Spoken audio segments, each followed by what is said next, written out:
Welcome back to our channel. और आज हम लोग जो चैप्टर शुरू करने वाले हैं उसका नाम है प्रोबेबिलिटी। तो प्रोबेबिलिटी 10th क्लास में भी था, 11th में भी है और 12th में भी आएगा। तो इसलिए ये चैप्टर इम्पोर्टेंट भी रहता है, लेकिन एक तरह का बोरिंग टाइप का ही चैप्टर है। तो इसको ज़रा, लेकिन इस चैप्टर को अगर इंटरेस्ट लिया जाए तो ये बहुत इम्पोर्टेंट चैप्टर हो जाता है भाई। तो भाई देखो, अब प्रोबेबिलिटी चैप्टर को 10th में पढ़ा होगा आप लोगों ने कुछ कुछ, अब पता नहीं बेसिक्स आपको याद है या नहीं है। तो अपन यहाँ शुरू करेंगे अब बेसिक्स, ठीक है भाई। कैमरा मूव हो जाए तो दिक्कत हो जाती है, इसलिए इसको थोड़ा इग्नोर करना है इस दिक्कत को। तो इसमें बेसिक्स में पहला आता है प्रोबेबिलिटी। अब इसको डिनोट किससे करते हैं? प्रोबेबिलिटी को डिनोट करते हैं पी ब्रैकेट ई से, ठीक है ना। पी ब्रैकेट ई से डिनोट करते हैं प्रोबेबिलिटी ऑफ एनी इवेंट। इसको कहते हैं प्रोबेबिलिटी ऑफ एनी इवेंट। तो अब इसका डेफिनेशन लिख लो। देखो, लिखना ज़रूरी नहीं है, कहीं पूछा तो जाता नहीं है, लेकिन हाँ याद रहेगा, याद रखने के लिए ज़रूरी है। तो इसमें क्या लिखेंगे? द पॉसिबिलिटी और chance of happening of any event, ठीक है ना। और chance of happening of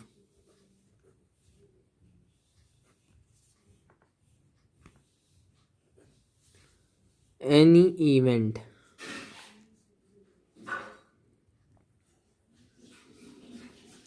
is known as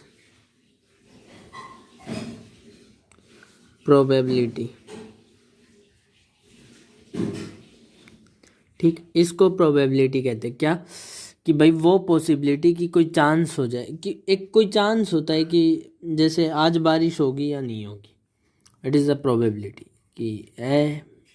जैसे कोई सिक्का उछाल दिया, टॉस कौन जीतेगा, हेड्स जीतेगा या टेल जीतेगा, तो प्रोबेबिलिटी क्या होती है? हेड्स या टेल, ठीक है ना। तो ये होती है प्रोबेबिलिटी। अब इसका एक फॉर्मूला जो हम बचपन से पढ़ते हैं, फॉर्मूला, ठीक, फॉर्मूला में आएगा P bracket E is equal to number of possible outcomes, number of possible outcomes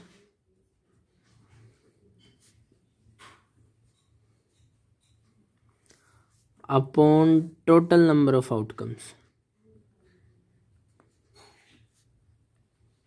ठीक है ना। ये हो गया number of possible outcomes upon total number of outcomes, ये होता है इसका फॉर्मूला। उसके बाद देखो नेक्स्ट इसमें आता है सेकंड पॉइंट, रेंज। प्रोबेबिलिटी समझ में आ गया, रेंज।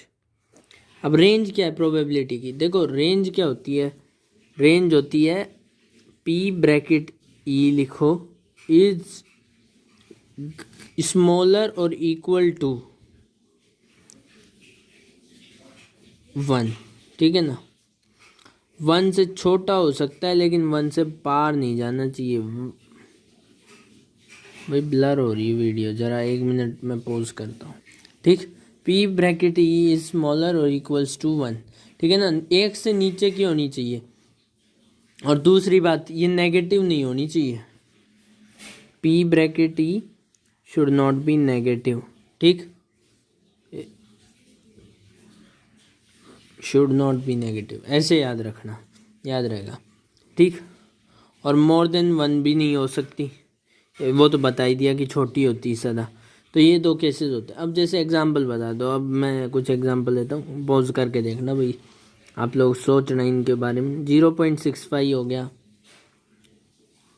1.35 हो गया, 35% हो गया, ठीक। उसके बाद 135% हो गया। उसके बाद और देख लो 3/7 हो गया, 7/3 हो गया, ठीक। तो ये एग्जांपल्स हैं। पॉज कर लो वीडियो। आशा करता हूँ आपने कर लिए होंगे।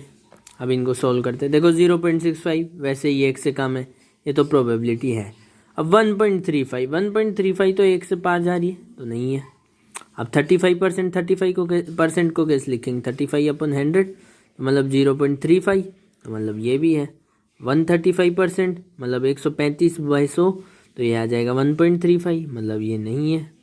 इसके बाद 3/7, अब इसको ऊपर करोगे तो 0 पॉइंट कुछ आएगा, तो मतलब ये भी है। और 7/3 अब कहीं करेंगे, ये भी होना चाहिए, लेकिन ये नहीं है। क्यों? क्योंकि अगर आप इसको करोगे 3 2 6 हो जाएगा, पॉइंट कुछ आएगा, तो इसका मतलब ये है कि ये नहीं है, ये क्रॉस कर गया 1 को। 1 के इक्वल हो सकता है, 1 से नीचे नहीं हो सकता। ठीक है। अब थर्ड पॉइंट इसमें जो आता है वो है impossible event. Impossible event, what is impossible event? ठीक, जैसे इम्पॉसिबल इवेंट में if P bracket E is equal to 0, मतलब प्रोबेबिलिटी किसी भी चीज़ के होने का चांस 0। जैसे अब देख लो एग्जाम्पल, गेटिंग 7 ऑन डाइस। भाई डाइस देखा होगा, 6 होता है, यस, 7 तो कभी होता ही नहीं है, तो 6 होता है, 7वां कहाँ होता है? So getting 7 on dice, it is not possible. उसके बाद फोर्थ पॉइंट हो जाएगा sure to happen event. Sure to happen event मतलब ये इवेंट तो होके ही रहेगा। अब श्योर टू हैपन इवेंट में प्रोबेबिलिटी क्या हो? फिक्स 1 हो, प्रोबेबिलिटी ऑफ एनी इज 1। अब जैसे एग्जाम्पल हो गया गेटिंग हेड और टेल ऑन कॉइन, या फिर getting number 1 to 6 on dice. हाँ भाई मिलते हैं, बिल्कुल मिलते हैं, इनमें से कोई सा भी आ सकता है, तो ये श्योर टू हैपन इवेंट है, इनकी प्रोबेबिलिटी 1 होती है। ठीक, अब देखो नेक्स्ट आएगा,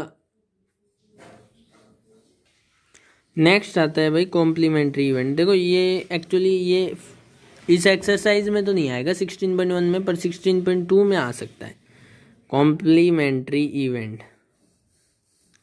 तो कर लेते क्या हो रहा है, ठीक है ना। इवेंट, अब कॉम्प्लीमेंट्री इवेंट में क्या आएगा? देखो कॉम्प्लीमेंट्री इवेंट क्या होता है?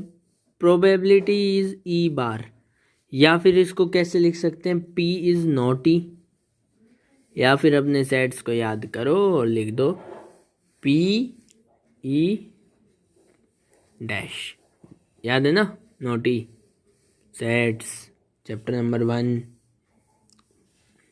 ठीक है ना। रिवाइज करते रहो, आएगा तो नहीं भाई अब सेकंड टर्म में, क्यों याद करें, क्योंकि इस चैप्टर में आएगा इसलिए याद करें।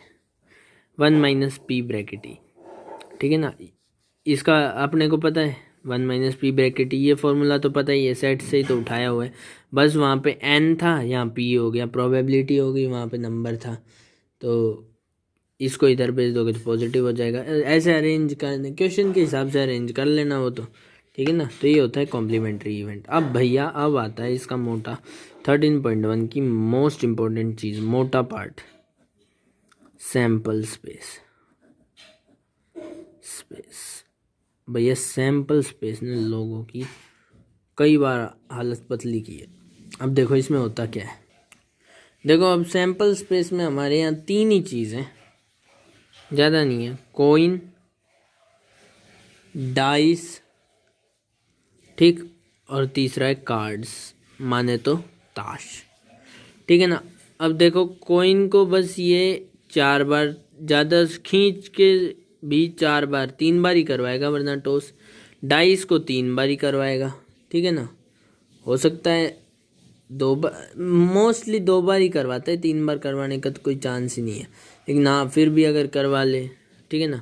उसके बाद और कार्ड्स, और कार्ड्स का तो भैया अलग ही राग है, तो उसको तो अलग से ही समझना पड़ेगा। अब सैम्पल स्पेस होता क्या है, देखो total number of outcomes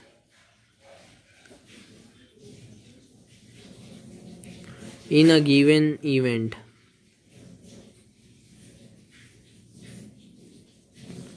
is sample space, ठीक है ना। क्या होता है? The total number of event, total number of outcomes in a given event is called sample space. कितने आउटकम्स होते हैं किसी भी इवेंट में? एक सिक्के को उछाला जाए तो उसमें कितने आउटकम्स निकलेंगे? 2 आउटकम्स निकलेंगे, हेड और tell.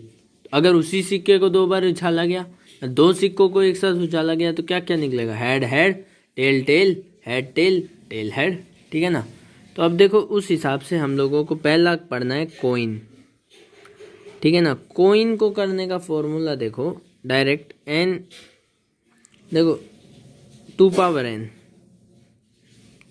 Number of sample space को ns से डिनोट करते हैं। ठीक है, नंबर ऑफ सैंपल स्पेस को ns से डिनोट करते हैं, बताने भूल गए, याद रखना है इसका। ns is equal to 2 power n।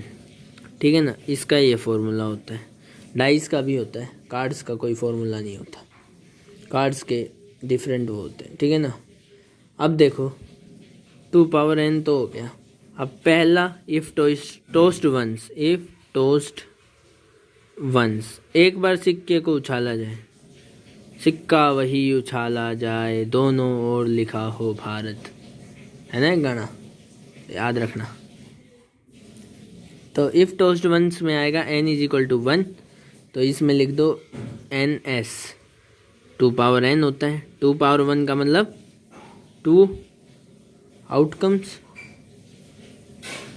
ठीक, अब 2 आउटकम्स क्या क्या हो सकते हैं, इसको सेट में लिख लो तो और भी अच्छा लगेगा, वरना सीधा भी लिख सकते हो, हेड टेल, हेड और टेल कॉमा लगा दो भाई, दोनों एक वो नहीं है।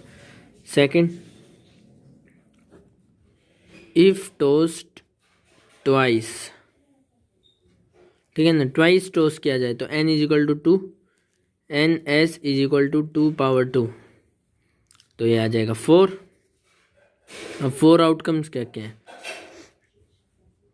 हेड हेड, टेल टेल, अब इसको बदलो हेड टेल, अब इसमें टेल हेड, ये आ गए 4 आउटकम्स। ठीक, थर्ड खींच के 3 ही होते हैं, लेकिन चौथा भी करवाएंगे। इफ टोस्ट थ्राइस, अब यहाँ बीमारी शुरू होगी,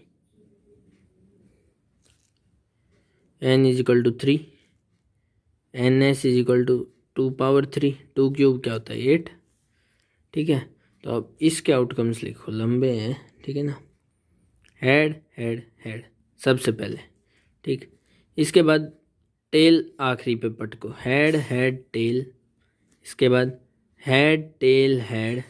ठीक, उसके बाद हो गए 3, और टेल हेड हेड 4, फिर टेल टेल टेल, मैं बस कुछ नहीं कर रहा, फिर आखिरी में टेल टेल हेड कर दो, इसके बाद टेल हेड हेड, ये हो चुका,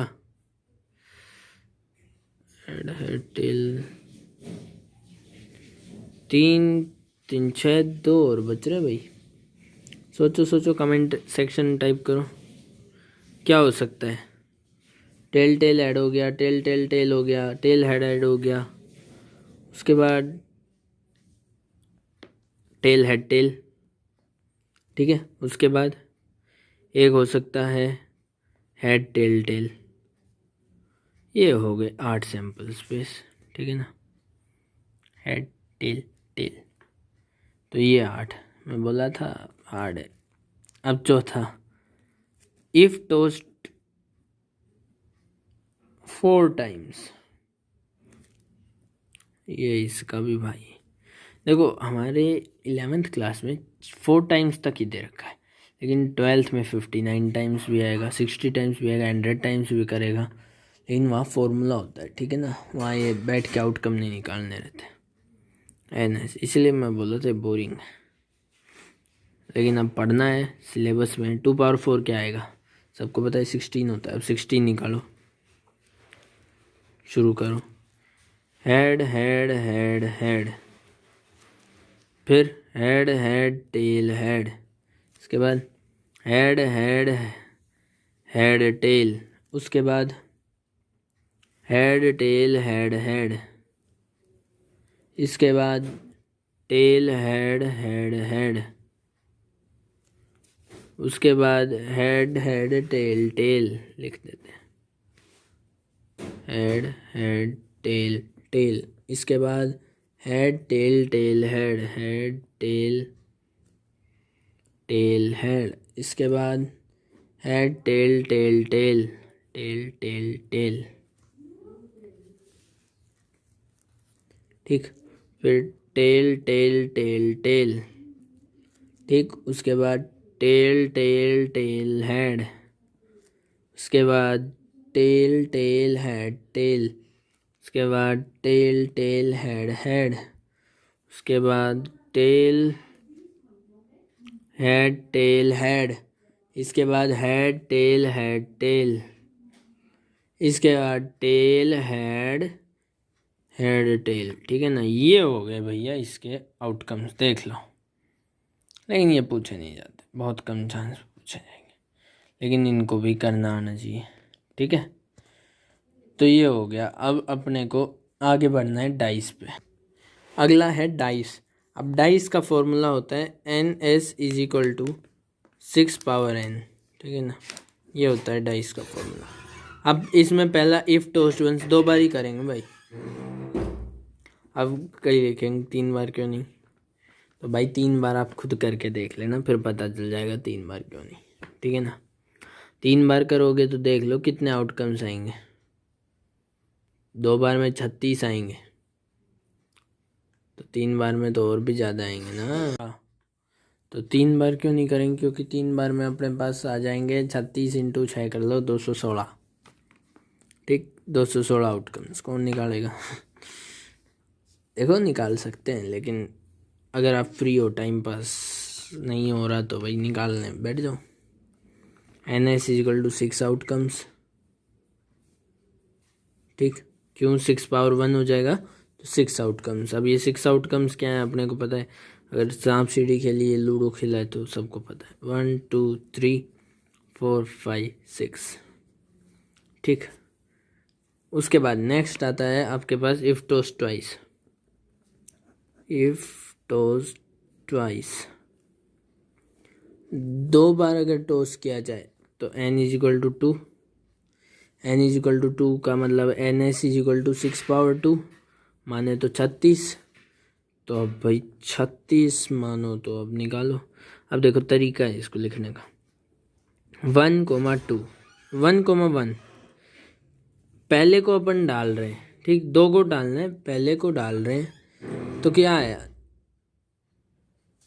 ये आ गया 1,1, फिर 1,2, फिर 1,3, फिर 1,4, फिर 1,5, फिर 1,6, फिर 2,1, फिर 2,2, फिर 6 तक ले जाना इसे, 2,3, फिर 2,4, फिर 2,5, फिर 2,6, 2,7, 2,8।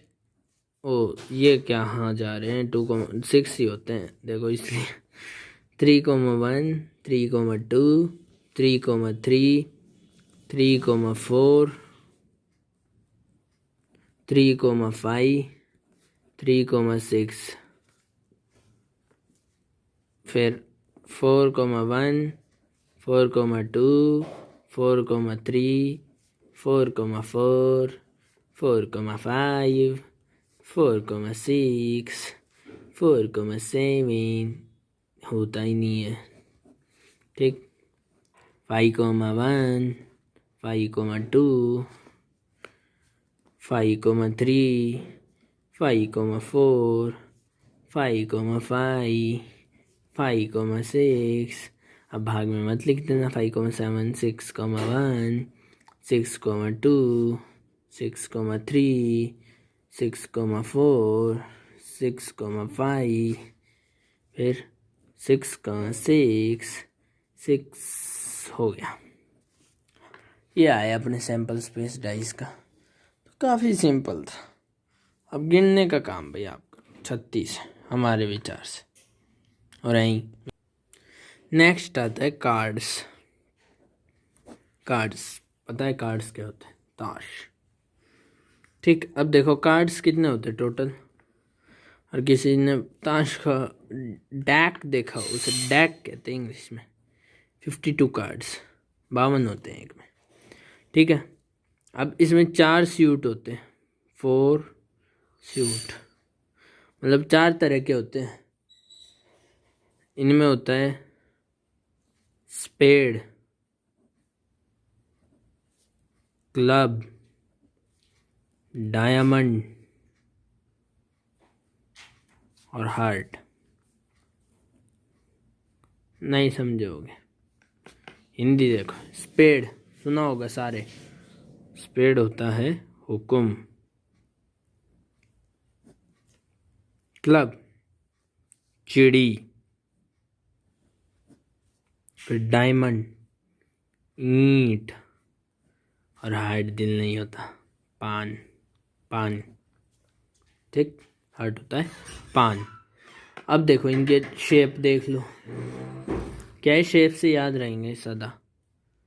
ये होता है भैया स्पेड, यूं। हमारा ड्राइंग बहुत बढ़िया। ये होता है स्पेड। स्पेड लिख देते हैं हुक्म।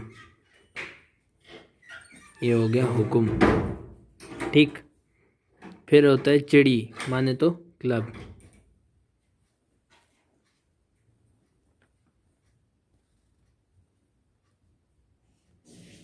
ठीक, क्लब चिड़ी। फिर होता है भैया डायमंड।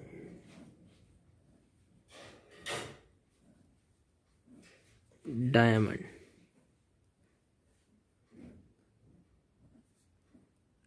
ईंट ठीक। फिर होता है अगला लास्ट हार्ट। फिर होता है हार्ट, मानो पान ठीक है। अब देखो ये जो होते हैं ये वाले, ये होते हैं ब्लैक कलर के और ये होते हैं रेड कलर के ठीक। अब ये ब्लैक वाले 13 13 होते हैं, 13 13। ये भी 13 और ये भी 13 होते हैं। 13 4 जा 52, टोटल मिला के हो जाते हैं 52 ठीक है। अब 52 में देखो स्पेड। अब ये 13 में क्या क्या होता है देखो, एस, जिसको ए से डिनोट करते कार्ड पे सदा। King, queen and jack. Ace माने इक्का, किंग माने बादशाह, क्वीन माने बेगम और जैक माने गुलाम। ये होते हैं ठीक। अब काउंटिंग, अब नंबरिंग कैसे होती कार्ड्स पे, 2 3 4 5 6 7 8 9 और 10 ठीक है ना। अब कई कहेंगे कमेंट सेक्शन में भाई 1 क्यों नहीं है, तो शुरुआत सदा कार्ड की ए से होती, माने इक्का ए से, इसीलिए 1 नहीं लेते, ए लिखते हैं। तो ये टोटल नंबर्स होते हैं 9 और ए को मिला के हो जाते हैं 10 ठीक है ना। अब टोटल 52। ब्लैक 13 2 जा 26, रेड 26 ठीक।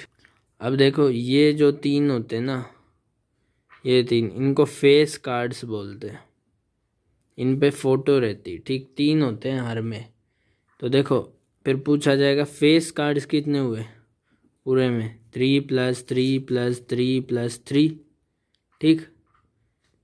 तो ये हो जाएगा 3 + 3 + 3 + 3 कितना हो जाएगा, 3 2 जा 6, 3 3 जा 9, 3 4 जा 12 ठीक है। उसके बाद नंबर कार्ड्स, अब नंबर कार्ड्स बताया था 9 होते हैं, ये देख रहे हो 9, 9 + 9 + 9 + 9, सारों में 9 9 होते हैं 36 ठीक है। तो ये पूछे जा सकते हैं।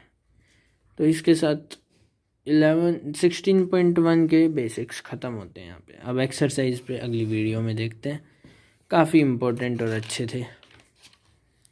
और देखिए एक बार सिलेबस का ओवरव्यू ले लीजिए। तो सिलेबस फॉर टर्म 2 में क्या है, पहला आता है आपका चैप्टर नंबर 3 ट्रिग्नोमेट्रिक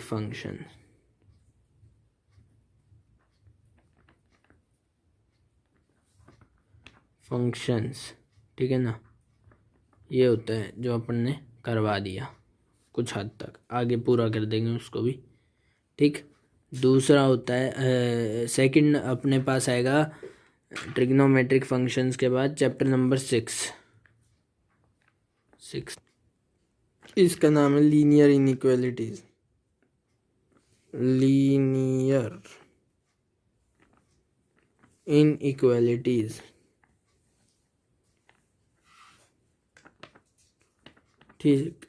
थर्ड आता है चैप्टर नंबर 7, जो कि बहुत इम्पोर्टेंट है फर्दर फ्यूचर के लिए, परम्यूटेशन एंड कॉम्बिनेशन,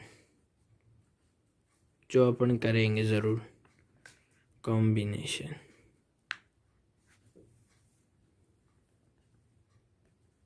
ठीक। उसके बाद नेक्स्ट आता है अपने पास चैप्टर नंबर 13, नहीं 12 भी है, चैप्टर नंबर 4 आता है चैप्टर 11 भी है, कॉनिक सेक्शन, बहुत सिंपल चैप्टर है, तो ये भी कर लेंगे वन शॉट में, ठीक। फिफ्थ आता है चैप्टर नंबर 12, ये तो 1 घंटे में ही हो जाएगा, इंट्रोडक्शन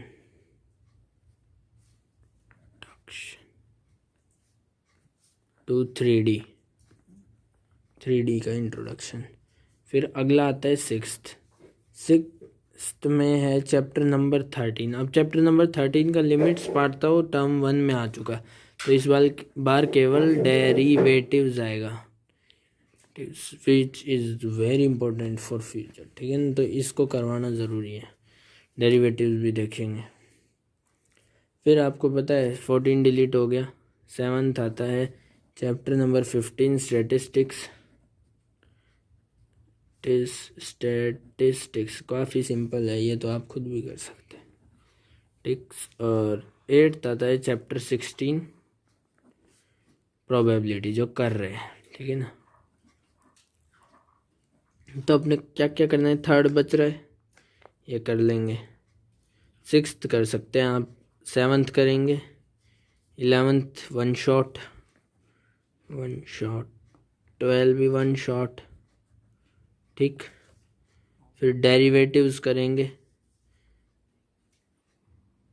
इसको भी करेंगे, इसको, और ये 2 चैप्टर छोड़ देते हैं। अगर आपको कोई डाउट हो तो कमेंट सेक्शन में पूछ सकते हैं, और लाइक कीजिए, शेयर कीजिए और सब्सक्राइब कीजिए।